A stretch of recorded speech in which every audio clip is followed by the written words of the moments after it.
एक दौर था 2010 2008, इस दशक को याद कीजिए, ज्यादा पुराना नहीं है।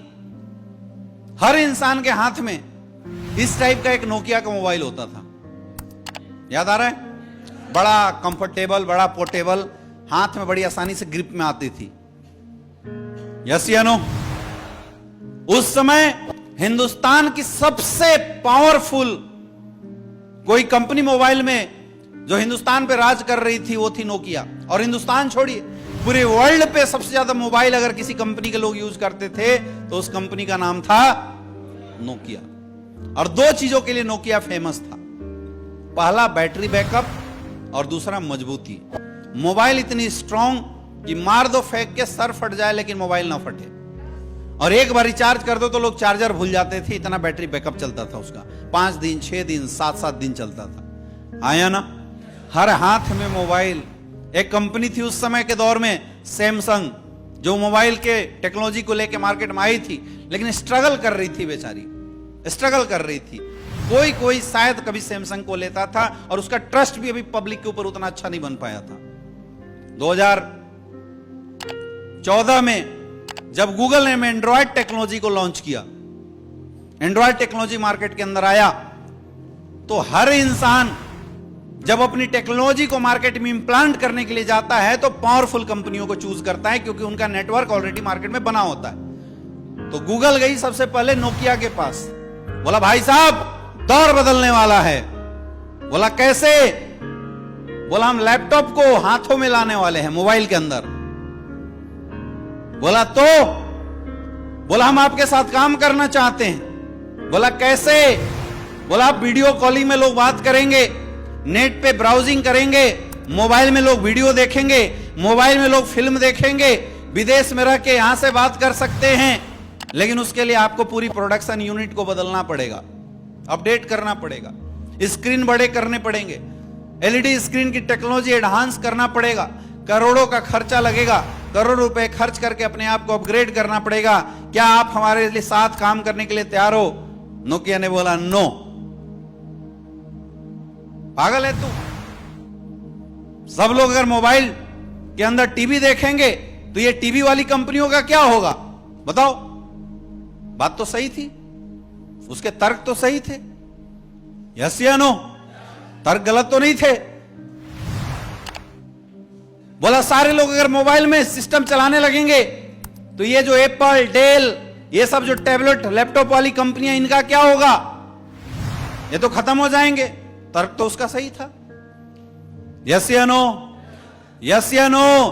बोला तुम पागल हो गए हो?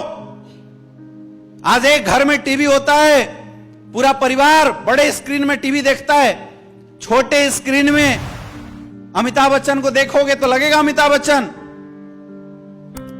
कौन देखना चाहेगा अमिताभ बच्चन को छोटे स्क्रीन में? 6 फीट का आदमी 6 इंच की स्क्रीन में कौन देखना चाहेगा? हो ही नहीं सकता।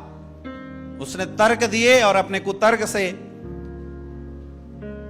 गूगल को कन्विंस कर दिया और गूगल को नकार दिया कि भैया मैं तो अपग्रेड नहीं कर सकता, तुम जाओ कहीं और देखो। और उस समय स्ट्रगल करने वाली कंपनी थी सैमसंग।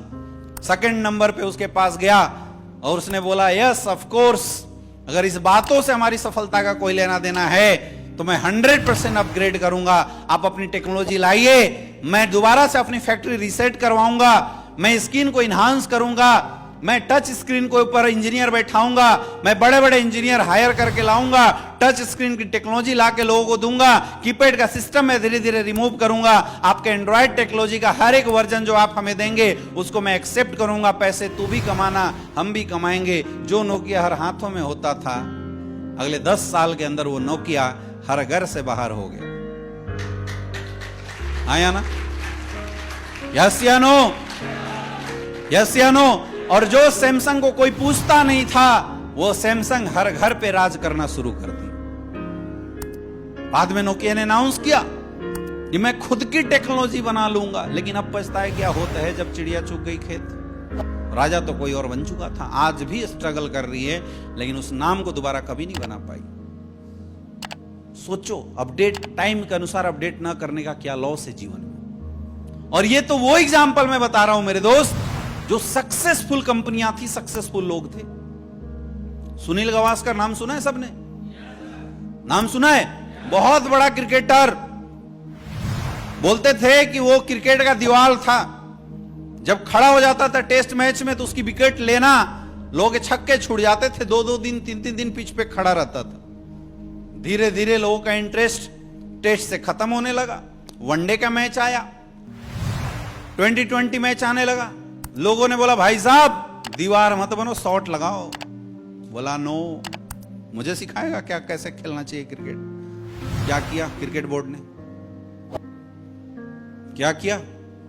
नेशनल चैनल, एक दौर था डीडी नेशनल को सबसे हाईएस्ट टीआरपी, वर्ल्ड की सबसे हाईएस्ट टीआरपी का चैनल बोला जाता था, क्योंकि सबसे ज्यादा लोग डीडी नेशनल देखते थे। रामायण महाभारत श्री कृष्ण की धारावाहिक आती थी। 5-5, 6-6 इंच की, 12-12 इंच की स्क्रीन के ऊपर पूरा गांव बैठ के टीवी देखता था। मतलब एक स्क्रीन पे 200 लोग देखते थे, इतनी हाई टीआरपी थी नेशनल चैनल की। न्यूज के बारे में नेशनल चैनल को सबसे सॉलिड न्यूज बोला जाता था, यानी कोई भी न्यूज अगर नेशनल में आ गया मतलब ओरिजिनल होगा।